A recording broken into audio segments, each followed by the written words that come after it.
them in the mighty name of Jesus. Let there be signs, wonders, and miracles in the mighty name of Jesus. Let your word come out with power and anointing of the Holy Ghost in the mighty name of Jesus. Thank you, Father. Take all the glory, take all the honor in the mighty name of Jesus. Amen.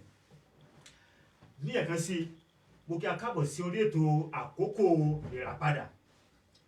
Ní ọ̀sẹ̀ yìí, àkòrí tí Ọlọ́run fún mi láti bá yín sọ̀rọ̀ lé lórí ó ní walking in dominion. Walking in dominion.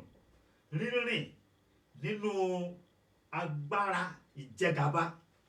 Rírìn nínú agbára ìjẹgàba. Dominion. What is dominion? Dominion is to rule, is to have authority, sovereign authority. Sovereign authority. That is what dominion means. Agbára láti jẹ gàba, agbára láti jẹ orí, agbára láti wà ní ipò àṣẹ. Ó ní àkòrí tí a fẹ́ gbéyẹ̀wò ní ọ̀sẹ̀ yìí gẹ́gẹ́ bí ìmísí àti ìdarí Ọlọ́run. Now, tí a bá wò ó, nígbà tí Ọlọ́run dá ènìyàn, kí la pè ní ènìyàn? Who is man? Oh, he said, who is man? See, man is a direct creation of God. Man is a direct creation of God. Ọlọ́run, ènìyàn jẹ́ ẹni tí Ọlọ́run tí ó dá, tó fi ọwọ́ ara rẹ̀ dá. Ẹni bẹ́ẹ̀ yẹn tó fi ọwọ́ ara rẹ̀, direct creation of God. Ó ní ènìyàn. Now, nígbà tí Ọlọ́run wá dá ènìyàn,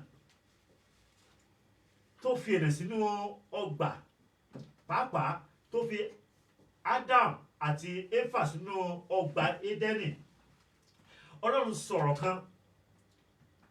Ó sọ̀rọ̀ yẹn láti fi mọ̀ pé ìfẹ́ inú òun ni fún Adam àti Éfà láti wà ní ipò àṣẹ àti ipò agbára lórí ohun gbogbo tí òun Ọlọ́run dá sórí ilẹ̀ ayé. Now, tí a bá lọ sínú ìwé Genesis, ìwé Genesis fún wa nípa bí Ọlọ́run ti dá ayé àti ọ̀run, bí ó ṣe pè omi jáde láti inú ilẹ̀, tí ó mú kí ilẹ̀ kó wọ́ sí ẹ̀gbẹ́ kan, kí omi kó wà ní ẹ̀gbẹ́ kan. Bí Ọlọ́run ṣe pè àwọn ẹranko, onírúurú ẹranko bó ṣe pè wọ́n jáde láti inú omi, láti inú ilẹ̀, tó ní pé kí Adam kó fún ní orúkọ tó bá wù. Níbẹ̀ yẹn, ó ní Ọlọ́run ti fún Ádámù, bàbá ńlá wa àkọ́kọ́, ló ti fún ní agbára àti àṣẹ láti jẹ orí, láti jẹ aláṣẹ, láti jẹ apàṣẹ. Ẹ jẹ́ ká gbé kákùkù ní apàṣẹ. Walking in dominion. Rìn nínú apàṣẹ, rìn gẹ́gẹ́ bí apàṣẹ. Ní òní, a rí pé àwa ènìyàn, a ò rìn nínú àṣẹ mọ́. Àṣẹ tí Ọlọ́run fún Ádámù ní ìgbà yẹn láti jẹ́ orí fún ohun gbogbo tí òun Ọlọ́run dá, a rí pé àṣẹ yẹn ó ti sọnù. Àṣẹ yẹn a ti pàdánù rẹ̀. Kí ló fà tí a fi pàdánù àṣẹ tí Ọlọ́run fún wa yìí? Ẹ rí pé nínú ìwé Genesis, nígbà tí Ọlọ́run dá ohun gbogbo, ó ní pé Adam máa ṣe orí fún wọn, kó máa tọ́jú wọn, kó rí pé ohun gbogbo tó wà nínú ọgbà Édẹ́nì ó wà ní àlàáfíà. Ṣùgbọ́n ó fún wa ní condition wípé èso kan wà nínú ọgbà tí wọn ò gbọdọ̀ jẹ, pé ọjọ́ tó bá jẹ èso yẹn, ọjọ́ ẹ̀ gan-an òun wá kí ni o, òun ni á kú. Ṣùgbọ́n èṣù ó tan Ádámù jẹ. Nípa bẹ́ẹ̀, a rí pé ènìyàn sọ ipò rẹ̀ nù, ènìyàn sọ agbára rẹ̀ nù. Ẹ jẹ́ ká ṣẹ̀sílẹ̀ wò, ẹ ká wò ìwé Genesis chapter 1 verse 26. Genesis 1:26. It reads thus, and God said, let us make man in our image, after our likeness, and let them have dominion over the fish of the sea, and over the fowl of the air, and over the cattle, and over all the earth, and over every creeping thing that creepeth upon the earth. Ẹ wo bẹ̀ yẹn, nígbà tí Ọlọ́run tó dá Ádámù àti Éfà tán, ó wá fún ẹ ní agbára, the power to dominate, the power of dominion. He gave it to Adam over all the sheep, over all the cattle, over all the creeping things. Gbogbo nǹkan tí ó wà láyé, ó ní a fún Ádámù ní agbára láti jẹ orí fún, láti máa ṣe àkóso. Torí pé Ọlọ́run dá ènìyàn ní àwòrán ara rẹ̀. Ìyẹn pé ẹ̀yin àti èmi, gbogbo tá à ń wò mí ní wákàtí, a jẹ́ àwòrán Ọlọ́run. Ẹ lè béèrè pé ṣé bí àwọn kan dúdú, àwọn kan pupa, àwọn kan funfun. Bẹ́ẹ̀ ni, ohun tá à ń pè ní image tá à ń sọ nípa ti Ọlọ́run yẹn kì í ṣe physical appearance. We are not talking about the physical appearance. The appearance that we are talking about is spiritual. Ó jẹ́ ti ẹ̀mí. Ó jẹ́ ti ẹ̀mí. Torí pé ìmí kan náà ni Ọlọ́run mí sí gbogbo ènìyàn. Gbogbo ènìyàn tó wà lórí ilé alààyè pátápátá, ìmí kan ni Ọlọ́run mí sí gbogbo wa. Ṣùgbọ́n kì í ṣe àmọ̀ kan náà ni a fi mọ̀ wá. Ìdí ní ìtàgbà fi ń rí àwọn ẹlòmíràn tó jẹ́ dúdú, ẹlòmíì jẹ́ funfun, ẹlòmíì jẹ́ àyìnrín, ẹlòmíì jẹ́ onírúurú kọ́lọ̀. Ìyẹn ni pé onírúurú àmọ̀ ó ní a ti jáde, ṣùgbọ́n a jẹ́ àwòrán Ọlọ́run. Now, níbẹ̀ yẹn wá pé Ọlọ́run fún ènìyàn ní agbára láti jẹ́ orí fún ohun gbogbo tí Ọlọ́run tó sì ní o tí ó dá. Ṣùgbọ́n àwọn ènìyàn á sọ ipò yìí nù. A sọ ipò yìí a sọnù nínú ọgbà Édẹ́nì. Ní àkókò yẹn, a rí pé kìnìún kò kí ń pa ènìyàn jẹ. Rárá o, kìnìún kò kí ń pa ènìyàn jẹ. Ejò kò kí ń bo ènìyàn sán. Àwọn ẹranko tí a rí gẹ́gẹ́ bí ẹranko tó burú ní àkókò yìí, wọn burú ní ìgbà yẹn. Wọ́n jẹ́ ẹranko tí ó ní àlàáfíà lọ́pọ̀lọpọ̀. Wọ́n jẹ́ ẹranko tí ó ń bá ní gbélé. Ó jẹ́ ẹranko tí a lè fi ẹ̀yìn tì. Ó jẹ́ ẹranko tí a lè mú dání. Ó jẹ́ ẹranko tí ó lè máa báyàn wọlé kó máa báyàn jáde. Ṣùgbọ́n ní gẹ́rẹ́ tí ènìyàn tó ti dẹ́ṣẹ̀ sí Ọlọ́run, a rí pé òun náà ni ẹ̀mí yẹn, ẹ̀mí búburú yẹn, ọkàn wọnú àwọn ẹranko yẹn ni. Ìyapa ó wá wà láàrin ènìyàn àti ẹranko. Látìgbà yẹn, olódi pé àwọn ẹranko wọ́n gba ẹ̀mí láti máa ṣíkíní o, láti máa pa ènìyàn. Ṣùgbọ́n ibi tí mo lọ ni wípé nígbà tí Kristi Jésù tí ó wá fi ẹ̀mí ẹ̀ lẹ̀ fún ìran ènìyàn, a rí pé ó wá dá agbára yẹn, ó wá dá padà fún wa. Agbára tó dá padà fún wa, òun náà ni pé láti jẹ́ orí fún ohun gbogbo. Now, tá bá sọ pé Olúwa fún wa ní agbára lórí ohun gbogbo tí ó dá, bákan náà ni ó fún wa ní agbára lórí gbogbo àwọn agbára àwọn ẹ̀mí òkùnkùn. Ó fún wa ní agbára lórí gbogbo àwọn agbára ẹ̀mí àìmọ́. Ó fún wa ní agbára lórí gbogbo àwọn ẹ̀mí tí ó yọ ayé lẹ́nu ní àkókò yìí. Tó pé tí ìwọ tó ń gbọ́ mi ní wákàtí tí ò bá mọ ipò tó wà nínú Ọlọ́run, tí ò bá mọ irú ẹ̀dá tí Ọlọ́run dá ọ, àkàrí pé èèyàn ti kéde o, èèyàn ń rìn nínú ìbẹ̀rù àti ojo. Nígbà gbogbo ó ní àwọn ènìyàn ń rìn nínú ẹ̀mí ìbẹ̀rù àti ojo, nítorí pé wọ́n kọ̀ láti mọ irú ẹ̀dá tí Ọlọ́run ti kéde o tí ó dá wọn àti agbára èyí tí Ọlọ́run ti kéde o tó gbé lé ènìyàn lọ́wọ́. Ìwọ tó ń wò mí ní ọ̀sán yìí, pàtàkì ohun tí ọ̀rọ̀ Ọlọ́run yìí tó yẹ kó mọ̀ ní pé láti òní lọ o gbọ́dọ̀ máa rìn nínú agbára Ọlọ́run gẹ́gẹ́ bí ẹni tí Ọlọ́run gbé agbára fún láti rìn nínú ayé láì farapa, láti rìn nínú ayé láì máa ní ìbẹ̀rù bójó. Torí pé Ọlọ́run tí ó ṣẹ̀dá wa, Bíbélì pé ó fún wa ní àlọ sínú ọ̀rọ̀ Ọlọ́run, àwọn máa lọ sínú ọ̀rọ̀ Ọlọ́run gidigidi ní òní láti fìdí ẹ̀ múlẹ̀ kó lè bá mọ ipò tí ó wà. Pàápàá ìwọ tó bá jẹ́ ọmọ Ọlọ́run, ìwọ tó ti gba Jésù ní Olúwa àti Olùgbàlà rẹ, eléyìí yóò fẹ́rẹ̀ balẹ̀ pé o kì í ṣe ènìyàn lásán. No. O ní agbára Ọlọ́run. You are God's image. You carry the ability of God. You carry the power of God. You carry the glory of God that no devil, that no demon, that no principality can withstand. Ó kan tí wọ́n ń ṣe ènìyàn, tí wọ́n pè yàn ní ọba, tí wọ́n fi yàn jẹ́ ọba yẹn ó jẹ́ olórí fún gbogbo àwọn tó wà ní abẹ́ rẹ̀.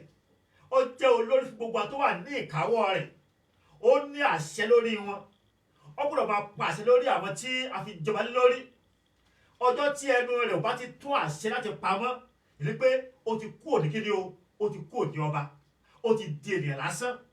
Bẹ́ẹ̀ náà ni Ọlọ́run fi ènìyàn, ó fi ìwọ àti èmi, ó fi wá jọba lórí ilẹ̀ alààyè yìí ni.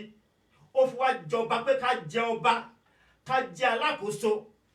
Torí náà bóyá tẹ̀tẹ̀lẹ̀ ò tí ì máa rìn nínú àṣẹ yìí, bóyá àṣẹ yìí ó ti bọ́ kúrò nínú ayé rẹ, bóyá àṣẹ yìí ó ti bọ́ kúrò ní ọwọ́ rẹ.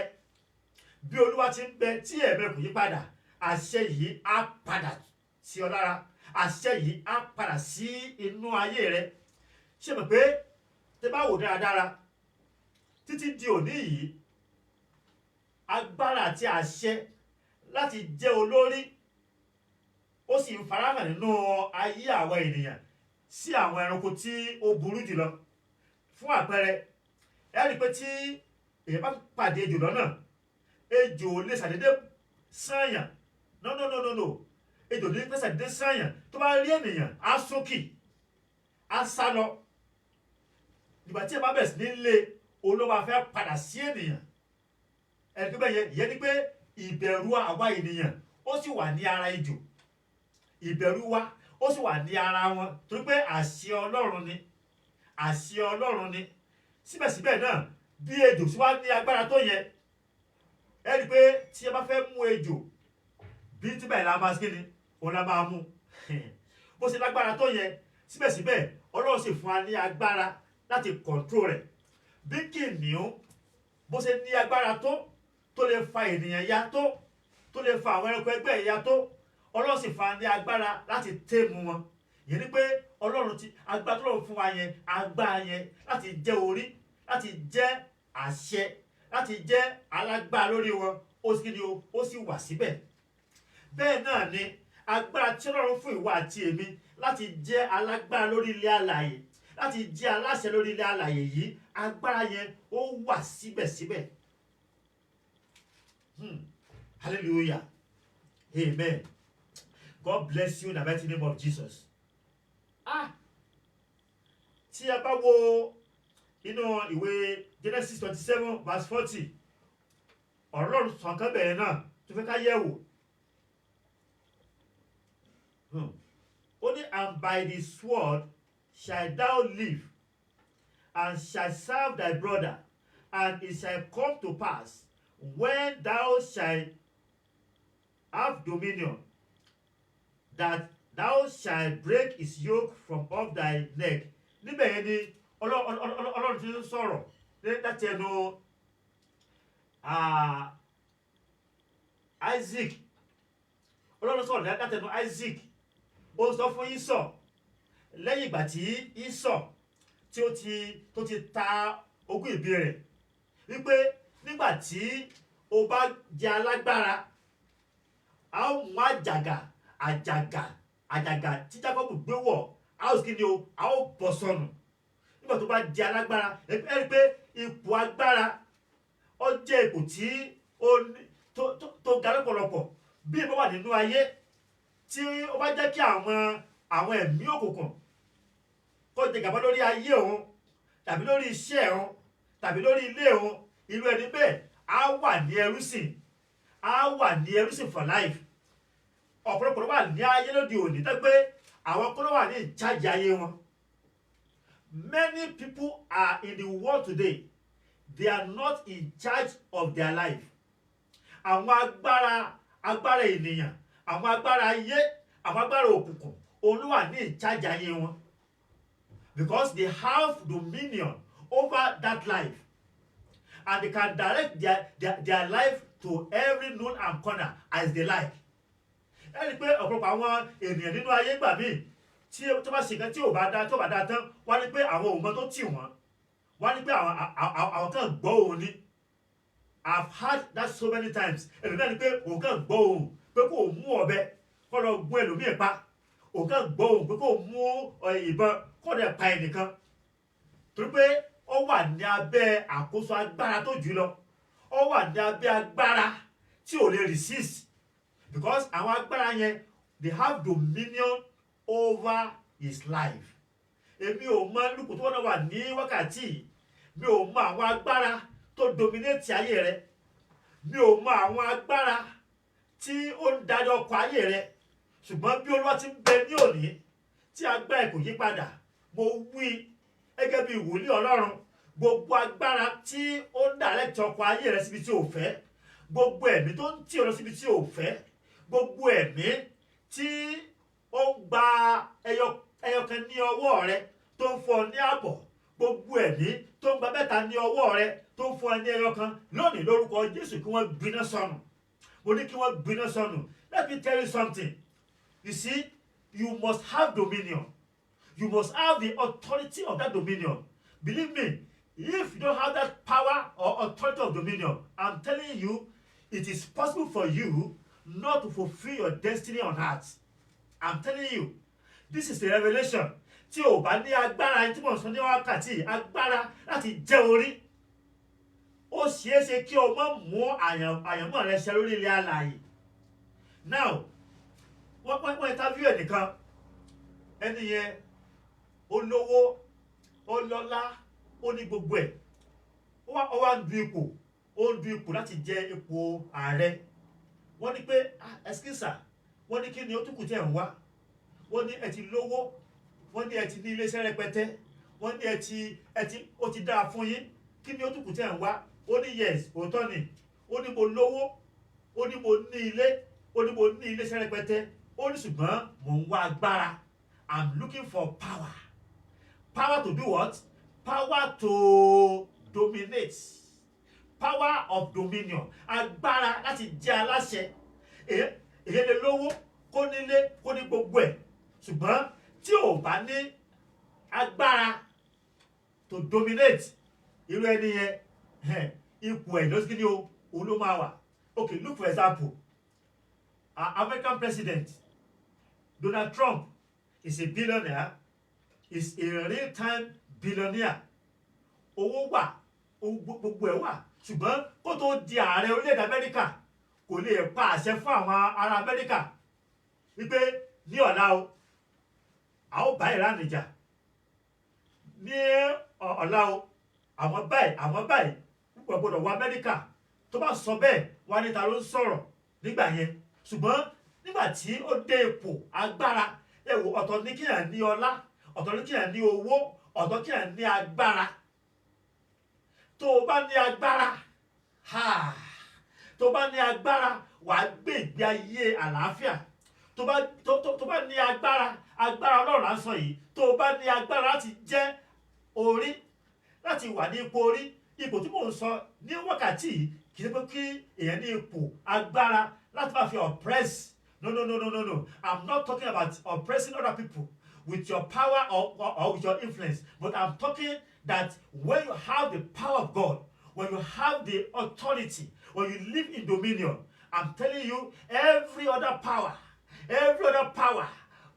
of oppression will bow down before you. And that is what God gave us in the Garden of Eden.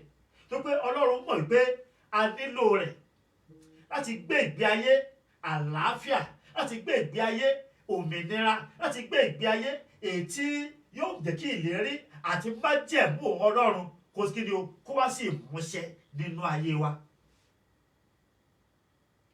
Lónìí ọ̀pọ̀lọpọ̀ ọkùnrin ló ti sọ agbára yẹn nù, that power of dominion. Nígbà tí Ọlọ́run dá ọkùnrin, ó dá ní orí, ó dá ní pípé, ó dá ní pípé, ó dá ní pípé, everything is complete human being Ọlọ́run dá. But bẹ́ẹ̀ ló wá ara rẹ lónìí, are you in charge? Are you in control of your home? Ọ̀pọ̀lọpọ̀ ọkùnrin míì tí ọ̀rọ̀ bá ṣẹlẹ̀ láàrin àti ìyàwó ẹ̀, kí ló máa ṣe? Ó ń gba ọ̀dọ̀ màmá rẹ̀ lọ nìyẹn, ọ̀dọ̀ màmá ẹ̀ ló máa gbà lọ. Á lọ máa fẹjọ́ ìyàwó ọkùnrin nìyẹn o, á máa fẹjọ́ ìyàwó ẹ̀ sùn màmá ẹ̀ pé kí màmá kó sí kíni o kó gba òun ní ìmọ̀ràn. That means you have lost your what? Your authority. I'm telling you, you have lost your authority. It shouldn't be. You are a complete human being. God wants you to exercise that authority. Ability to sit down and think deeply. Ability to find solution to your own problem. If you have problem in your home, in your house, among your family, your wife and your children, God expects you as a man to find a lasting solution to it. Ọ̀pọ̀lọpọ̀ ọkùnrin míì ọ̀rọ̀ ìdílé ẹ̀ á máa gbé lọ sọ́dọ̀ àwọn ọ̀rẹ́. Àwọn ọ̀rẹ́ ló máa fún ní ìmọ̀ràn bó ṣe máa tò ilé ẹ̀. Ìpè irú ẹni yẹn ó ti sọ kíni o, ó ti sọ àṣẹ yẹn nù. Ó ti sọ àṣẹ yẹn nù. Bẹ́ẹ̀ náà ni ọ̀pọ̀lọpọ̀ obìnrin náà ó ti sọ àṣẹ yẹn ó ti sọ nù. If you have any disagreement with your husband or with your spouse, find a way out of it. Find a way to solve it, or else àwọn tí ó tún lọ mọ fẹjọ́ sùn á jí àwọn tó gbé àsìkò ní o á tún dákún ọ̀rọ̀ yẹn. Torí náà ni pé agbára tí Ọlọ́run fún wa gẹ́gẹ́ bí ènìyàn, Ọlọ́run fẹ́ kí a gba agbára yẹn padà, ó fẹ́ ká gba authority yẹn padà, kí a gbé ìgbé ayé èyí tí ó kún fún kíni o àlàáfíà, àti pé kíni o kálíbà mú májẹ̀mú àti ìpinnu Ọlọ́run kálíbà múṣẹ nínú ayé. Mo lè gbàdúrà pé lórúkọ Olúwa Ọlọ́run ogun, gbogbo ìpinnu rere tó lọ́run ní fún ọ àti èmi lórúkọ Jésù á wá sí ìmúṣẹ. Say I take it back. Say after me. Say I take it back. The power of dominion that the enemy have taken from me, I take it back by fire, by force. I take it back in the name of Jesus. Listen to me. Sátánì alárekereke ni. Alárekereke ni. Alárekereke. Ẹ wo tó ṣẹlẹ̀ nínú Bíbélì. Torí pé Sátánì mọ pàtàkì agbára yẹn. Ó mọ pàtàkì agbára dominion yẹn. Kí ló sọ fún Jésù? Bíbélì pé ó gbé Jésù lọ sí orí òkè. Ó gbé Jésù Olúwa wa, ó gbé lọ sí orí òkè téńté. Ó wá sọ pé ìwọ Jésù o, ọmọ Ọlọ́run o, gbogbo ilé ayé wò káàkiri, lọ sí àríwá, lọ sí gúúsù, lọ sí àríwá, lọ sí gbogbo ẹ̀.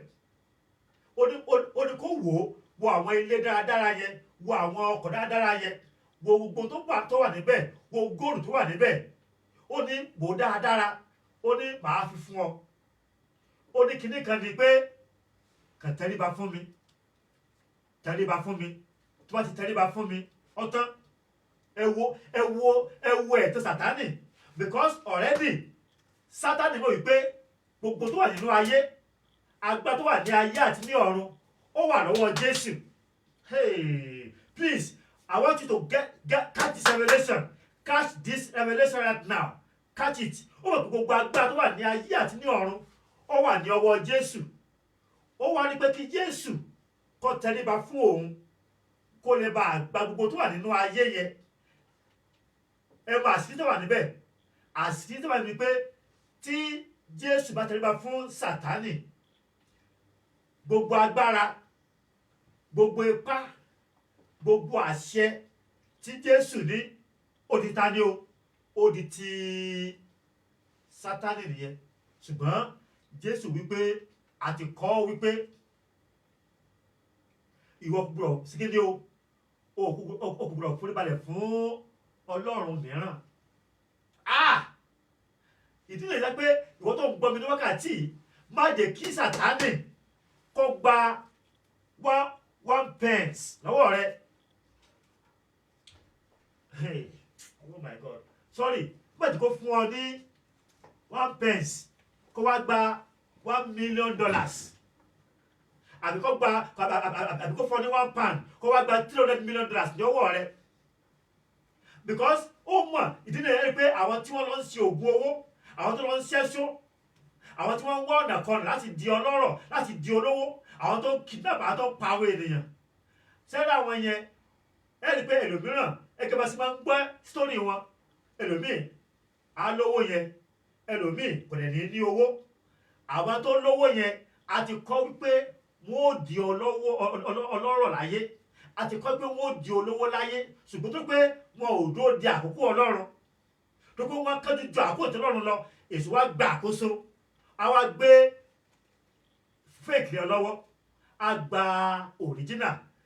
Kí ló tẹ́lẹ̀ ṣẹlẹ̀ níbẹ̀ ni pé kò fún ọ nìkan lásán o, a gba ọkàn wọn, a béèrè fún ọkàn wọn, a béèrè fún ọkàn wọn, exchange of soul for money.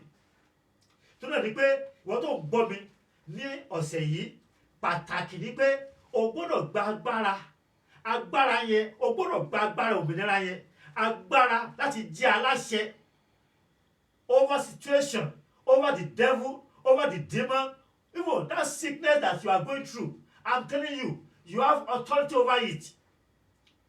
That situation that you are going through, that is not palaver, that unsweetened situation that you are passing through right now, you have authority over it. You have dominion over it. If only you can exercise your authority. I'm telling you, listen to me. Bí o ṣàìsàn láti inú rẹ wá, láti inú ọkàn rẹ wá, I'm telling, practice it, dánwò láti inú ọkàn rẹ wá. Begin to see yourself as being healed. Begin to see yourself as being healed. Begin to see yourself as being set free.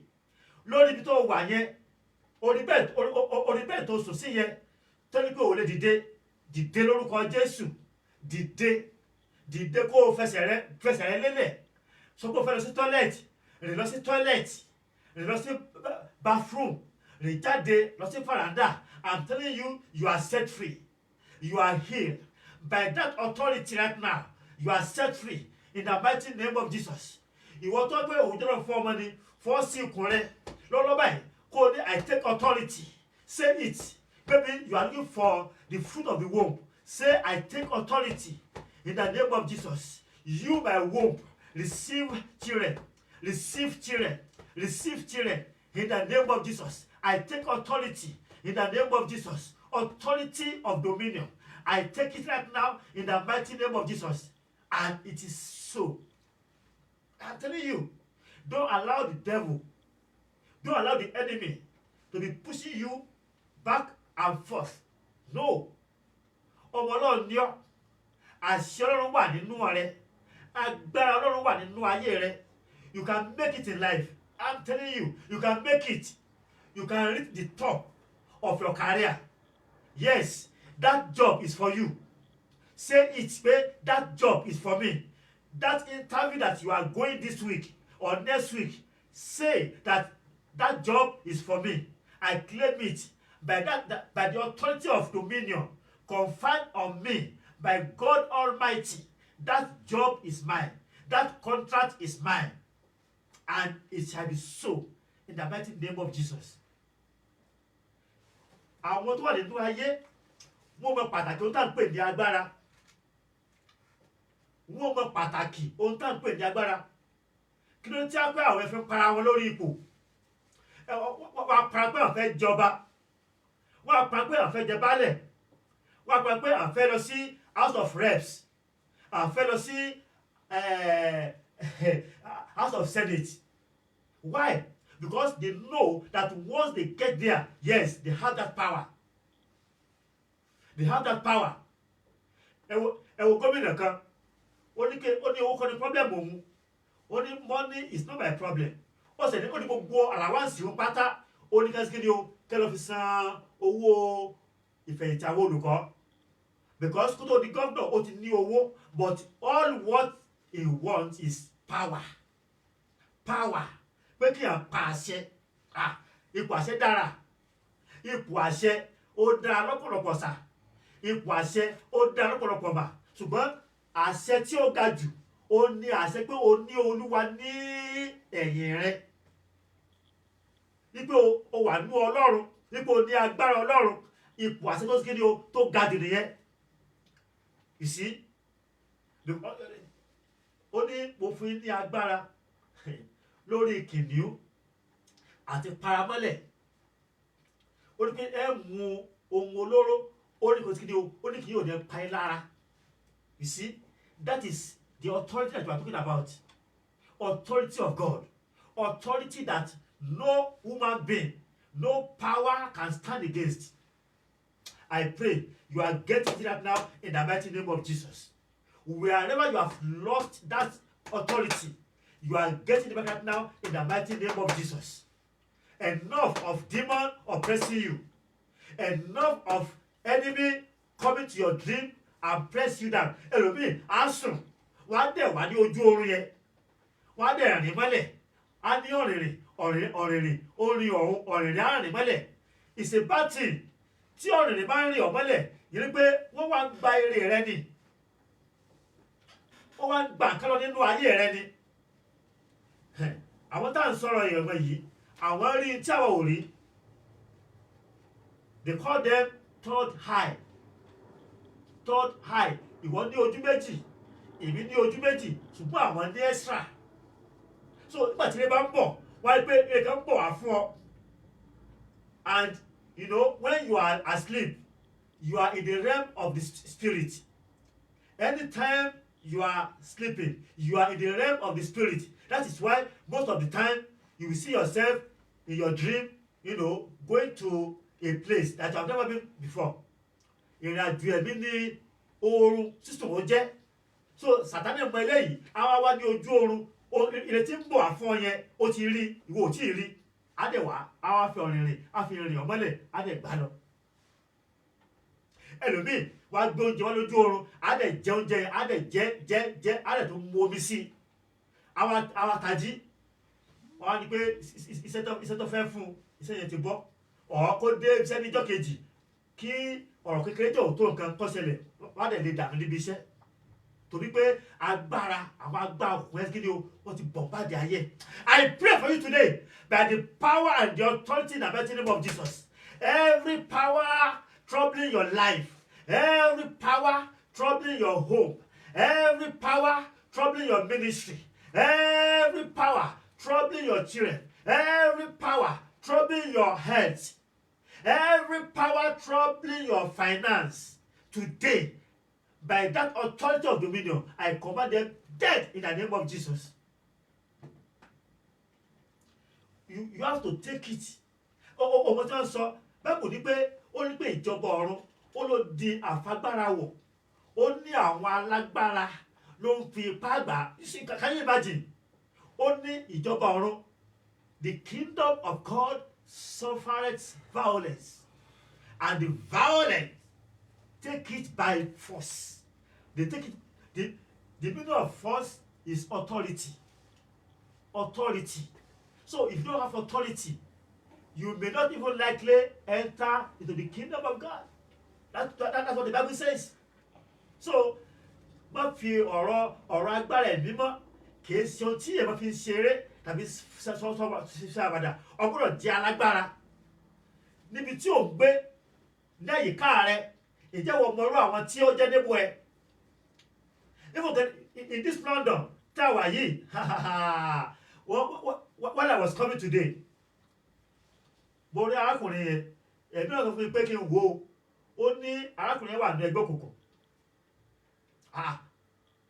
Àjọ wà ní bus stop, ó ní ó wà ní ẹgbẹ́ òkùnkùn, ó ní kí n wò kẹ́ bẹ́ẹ̀. ọlọ́dẹ ti fi nǹkan méjì hàn mí lójú ẹsẹ̀ ní ojú ẹsẹ̀ wípé arákùnrin yẹn wà ní ẹgbẹ́ òkùnkùn. ó mọ ẹni tí ẹjọ́ wà ní ẹgbẹ́ ara yín, ó mọ ẹni tí ò bá pàdé nínú bọ́ọ̀sì, ó mọ ẹni tẹ́jọ́ ń du business, ó mọ ẹni tẹ́jọ́ wà ní ọjà tẹ́jọ́ ń ta ọjà, ó mọ ẹni tí ẹjọ́ ń lọ síbi iṣẹ́ yẹn tẹ́jọ́ ń pàdé lójoojúmọ́, ó mọ irú agbára tó wà nínú wọn. And you see, one thing about power is this: ẹni tó bá ní agbára á fẹ́ lo agbára yẹn, á fẹ́ fi agbára yẹn pé òun ní agbára. tó náà ni pé ìwọ tó jẹ́ ọmọ Ọlọ́run, Bíbélì pé kó o gbé gbogbo ìhámọ́ra Ọlọ́run wọ̀. ó ní gbé gbogbo ìhámọ́ra Ọlọ́run wọ̀, tó pé kì í ṣe omi ara tàbí ẹ̀jẹ̀ là ń bá ja ìjàkadì, ṣùgbọ́n àwọn alágbára ibi gíga òkùnkùn, àwọn ẹ̀mí búburú ojú ọ̀run. àwọn ẹ̀mí pé ojú ọ̀run tó ń wò yìí, tó bá ṣe ọ ní ojú, tó bá ṣe ọ ní ojú, tó bá rí àwọn ẹ̀mí, àwọn tó ń rìn gan lórí ilẹ̀, ká pé wọ́n dorí kodò ní ẹsẹ̀ wọn wà lókè, tó bá rí mi ọbẹ̀ dànù. à ń sọ nípa agbára Ọlọ́run. So the power of dominion, authority, is something that you need to do what? To fight for, to have. tó fẹ́ gbé ìgbé ayé àlàáfíà. ọ̀pọ̀lọpọ̀ àwọn ènìyàn òun ti pa ní ọjọ́ àìpé wọn. àìmọye wọ́n ti pẹ̀lú mí ní ọjọ́ àìpé. ẹlòmíì wọ́n ṣe wàá pa bẹ́yẹn, wọ́n kàn pa ní àpá kíni o, àpásáyé ni.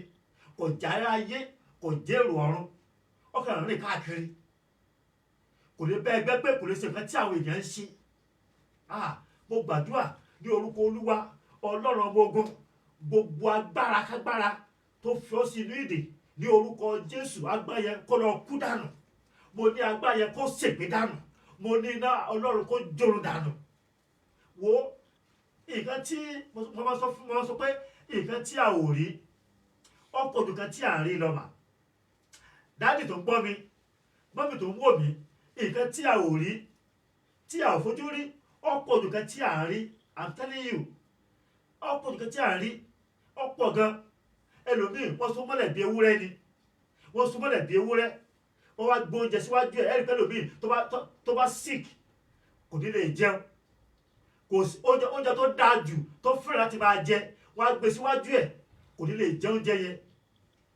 tó pé wọ́n ti sún mọ́lẹ̀ nínú ẹ̀mí òkùnkùn, wọ́n ti sún sí ìdígi ìrókò, wọ́n ti sún mọ́lẹ̀. a máa fún lẹ́gba, a máa rù kan igun. mo gbàdúrà tó bá wà ní pẹ̀lú lónìí, gbogbo ibikíbi tí wọ́n sọ ẹ́ mọ́, gbogbo ibi tí wọ́n sọ ọmọ rẹ mọ́, gbogbo ibikíbi tí wọ́n sọ ògo rẹ mọ́, gbogbo ibikíbi tí wọ́n sọ ayọ̀ rẹ mọ́, ní orúkọ Jésù, ọ̀run tú ọ sílẹ̀. mo ní ọ̀run tú ọ sílẹ̀. ẹ wò, Jésù wípé ó ní kẹ́tẹ́kẹ́tẹ́ yẹn ó ní ẹ lọ tú sílẹ̀. ẹni kẹ́ bẹ́ẹ̀ yẹn, kẹ́tẹ́kẹ́tẹ́ tó kù wọ Jerúsálẹ́mù wọ́n fi sí orí ìso, ṣùgbọ́n Jésù wípé ó ní ẹ lọ sí abúlé yẹn, ó ní abúlé gẹ́gẹ́ ní kẹ́ ẹ lọ. ó ní ẹ̀ẹ́rì ọmọ kẹ́tẹ́kẹ́tẹ́ yẹn. ó ní tí a bá bèrè pé ta ló kẹ́ ẹ mú wá, ẹni pé Jésù ní fi ṣe.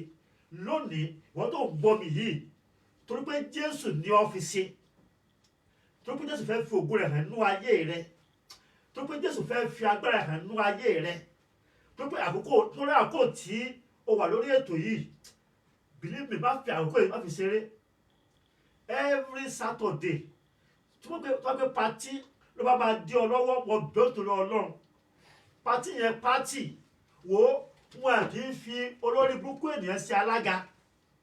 sọ gbọ́ rí wípé ẹ̀ tó jẹ́ olórí burúkú kẹ́ fi ṣe alága. ara o, àwọn èèyàn ńláńlá, àwọn Dangote, àwọn Ọ̀tẹ́dọ́lá, àwọn Bill Gates, àwọn èèyàn ńláńlá wọ́n máa dárúkọ wọn nínú àwọn ọlọ́lá tí wọ́n dárúkọ nínú ọdún yìí. ìwọ àti èmi lórúkọ Jésù àwọnú ìwé yẹn. mo ní àwọnú ìwé yẹn, mo ní àwọnú ìwé yẹn, mo ní àwọnú ìwé yẹn. àwọn ìwọ̀n lórí méjì, ọ̀nà ńlá fún wọn ni, wọ́n wà connected ni. I pray for you today, God will connect you with your benefactor. God will connect you. God will connect you. Enough of suffering. Enough ilé ọ̀tá gbogbo tó ní, ọ̀tá everything. ó wá kọ wíìlì yẹn, gbọ̀tọ̀ kọ wíìlì yẹn ó wá mú chain yẹn ṣẹ̀wọ̀n chain yẹn ó ní pendant inú pendant yẹn ó wá mú wíìlì yẹn ó wá fi sí inú ẹ̀ ó wá gbé bọ ọmọ yẹn lọ́rùn ọmọ yẹn kéré ní àpò yẹn ó wà bí ọmọ ọdún mẹ́wàá ó wá ní pé look my child don't allow this chain to get lost don't allow this chain to get lost always put this chain on your neck every day of your life don't put it off pé nígbà tó bá pé 18 ó ní wàá mú chain yìí ó ní wàá tó ṣí tó wà nínú ẹ̀ tó bá sí tó wà nínú ẹ̀ wàá mọ̀ nǹkan tí ó wà bẹ́ẹ̀ ṣùgbọ́n for now don't do it ọmọ náà ń dàgbà ní àpò yẹn ìyà ń jẹ ọmọ yìí ojú pọ́n ìṣẹ́ pọ́n wàhálà dé síbẹ̀síbẹ̀ chain yìí kò jù kó sọnù until nígbà tó pé 18 years old ọba mú chain yẹn ọba bọ according to the word of his father kí ló ṣe ó wá sí pendant yẹn ó wá rí gbogbo ibi tí bàbá ẹ̀ ní ilé sí pé bàbá àwọn ilé tó ta owó yẹn ibi báyìí ló kówó yẹn sí ibi báyìí ló kówó yẹn sí pé àti bàbá yìí àti ó fẹ́ràn òun àti bàbá yìí àti ó nífẹ̀ẹ́ òun lójú ẹ̀ bẹ́ẹ̀ pé bàbá rẹ̀ sí kí ni o kò fẹ́ràn rẹ̀ ni but adábìdé kí ló ṣẹlẹ̀ a rí pé ó wá bọ́ sí ipò ọlá bẹ́ẹ̀ náà ni ìwọ náà you see this word of God this Bible that is your gold mine when you have the word of God in your life I'm telling you no demon can oppress you no Satan can come your way no power of principalities can hinder you in the mighty name of Jesus tó náà ní ọ̀sẹ̀ yìí bí o ti ń lọ ní orúkọ Jésù máa lọ sínú ìṣẹ́gun máa lọ sínú ìwòsàn máa lọ sínú ìdáǹdè bí lọ ti ń bẹ tí ẹ̀mí kò yí padà ogun ayé rẹ ó ti ṣẹ́ títí ọjọ́ mẹ́jọ táwọn tó pàdé àlàáfíà ní fún yín remain blessed in the Lord in Jesus' name.